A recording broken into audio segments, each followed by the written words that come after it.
Baik, assalamualaikum warahmatullahi wabarakatuh.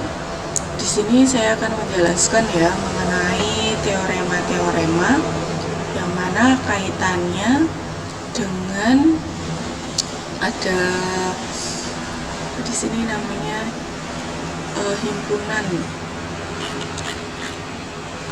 bagian ya, kemudian ada yang berkaitan dengan himpunan kosong dan seterusnya ya.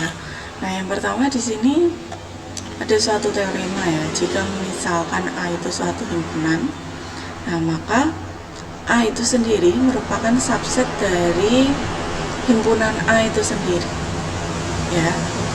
Nah, kita tahu ya cara membuktikannya bagaimana.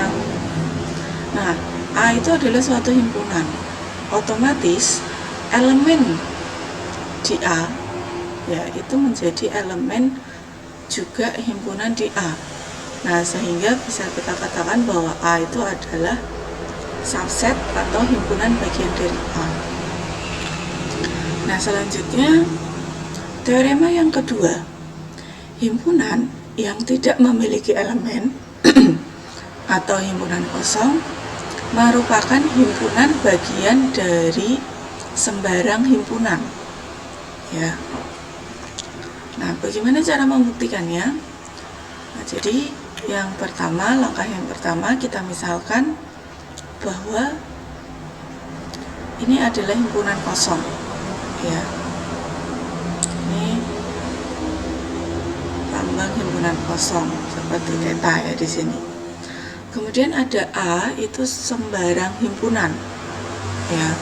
Nah, kita balik, andaikan theta ini bukan himpunan bagian dari A. Nah, maka kita peroleh bahwa ini akan kontradiksi ya. Kita akan membuktikan dengan kontradiksi bahwa theta ini merupakan himpunan bagian dari A ya.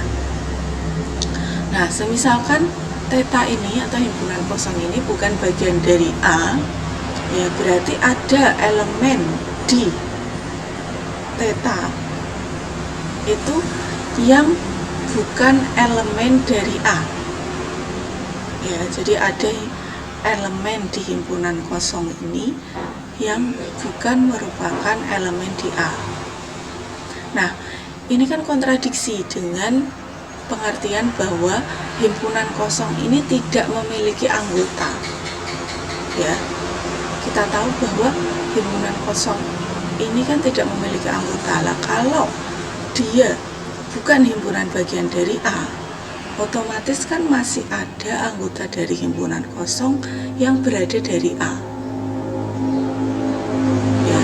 Padahal kita tahu bahwa himpunan kosong itu nggak punya elemen, punya anggota. Nah, ini merupakan suatu kontradiksi ya. Akibatnya maka di sini pasti yang namanya himpunan kosong itu mesti bagian dari A ya.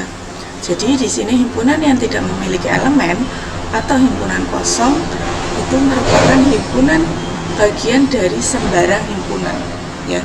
Jadi setiap himpunan itu pasti memiliki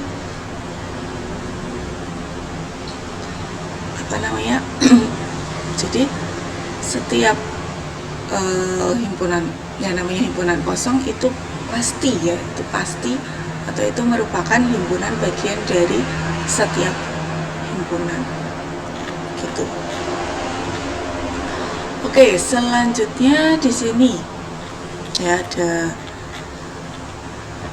dari sini berarti bisa kita peroleh ya, paling banyak itu ada satu himpunan tanpa elemen atau himpunan kosong ya. Nah, semisalkan di sini kita ada dua himpunan kosong, himpunan kosong yang pertama dan himpunan kosong yang kedua. Nah, di sini kita tahu bahwa himpunan yang tidak memiliki elemen itu merupakan himpunan kosong, merupakan himpunan bagian dari sembarang himpunan ya kan. Jadi himpunan kosong itu merupakan himpunan bagian dari sembarang himpunan. Nah, akibatnya ini berakibat bahwa himpunan kosong ini, karena ini sama-sama himpunan kosong ya, nah berarti himpunan kosong yang pertama itu merupakan himpunan bagian dari himpunan kosong yang kedua. Nah karena ini himpunan kosong juga, maka dia juga merupakan himpunan bagian dari himpunan kosong yang pertama ya. Nah kalau seperti ini bisa kita katakan karena theta 1 subset theta 2 dan theta 2 subset theta 1, maka theta 1 itu pasti sama dengan theta 2 ya, karena mereka saling merupakan himpunan bagian ya. Nah jadi di sini bisa kita katakan, jadi paling banyak itu ada satu himpunan tanpa elemen atau himpunan kosong ya. Jadi hanya ada paling banyak itu hanya satu himpunan tanpa elemen ya, atau himpunan kosong. Oke, selanjutnya kita punya bahwa himpunan kelipatan 4 itu merupakan himpunan bagian dari bilangan genap ya. Nah kita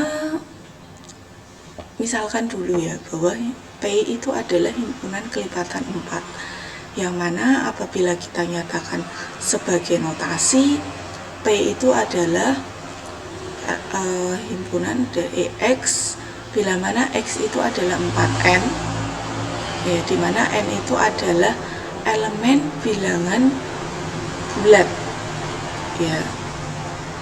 Nah kemudian kita misalkan lagi bahwa H itu adalah himpunan bilangan genap bila mana H itu adalah Y, bila mana Y adalah 2M, di mana M itu juga bilangan. Nah di sini akan kita tunjukkan bahwa mana P itu kelipatan himpunan kelipatan 4 dan H itu himpunan kelipatan 2, maka kita akan menunjukkan bahwa P itu adalah himpunan bagian dari H. Nah berdasarkan definisi dari himpunan bagian, otomatis bisa kita katakan bahwa setiap elemen, untuk setiap X elemen P ya, itu merupakan X itu juga merupakan elemen dari H ya.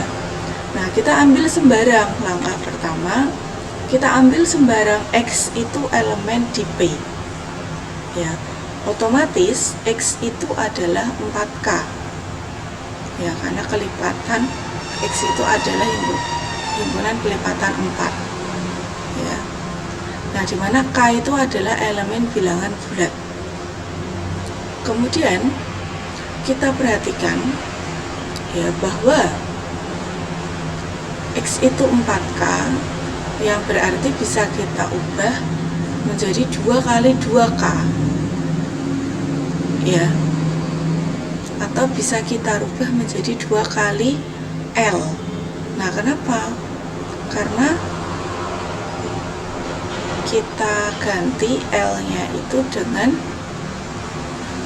suatu kelipatan 2, L itu sama dengan 2K ya.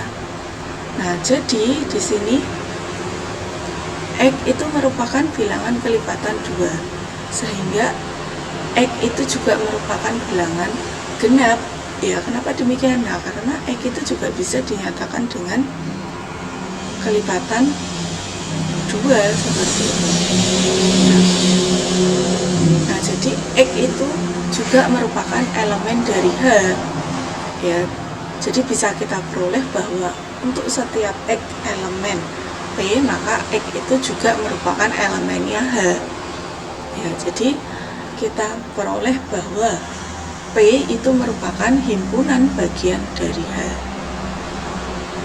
ya. Jadi ketika membuktikan itu langkah-langkahnya itu harus jelas ya. Langkah yang pertama kita bisa memisalkan dulu ya, berdasarkan dengan apa yang diketahui, kemudian apa yang ingin dibuktikan. Nah kita buat seperti ini ya. Yang ingin dibuktikan adalah bahwa bilangan kelipatan 4 itu subset dari himpunan bilangan genap. Nah kemudian langkah-langkahnya ya, langkah pembuktian itu dari yang kita berjalan dari himpunan bilangan kelipatan 4, yang mana ingin kita buktikan bahwa dia juga merupakan himpunan bilangan genap, seperti itu ya. Nah, kemudian di sini ada suatu teorema yang kaitannya dengan himpunan kuasa ya. Nah, semisalkan banyaknya anggota dari himpunan X ya, itu adalah N, di mana N itu berhingga. Nah, maka banyaknya himpunan kuasa dari X itu sama dengan 2 pangkat N ya. Nah, ini itu ternyata banyaknya himpunan kuasa itu bisa kita buktikan dengan suatu teorema yang seperti ini.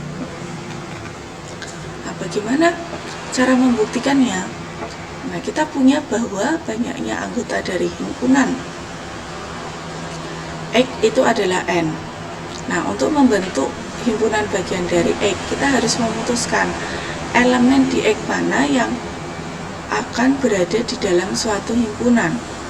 Dengan kata lain, setiap elemen di X itu punya 2 kemungkinan, yaitu berada pada suatu himpunan atau tidak berada pada suatu himpunan ya. Nah, karena di sini banyaknya anggota X itu ada N, nah maka berakibat ada 2 pangkat N kemungkinan himpunan bagian yang mungkin dari N ya. Jadi penjelasannya seperti itu.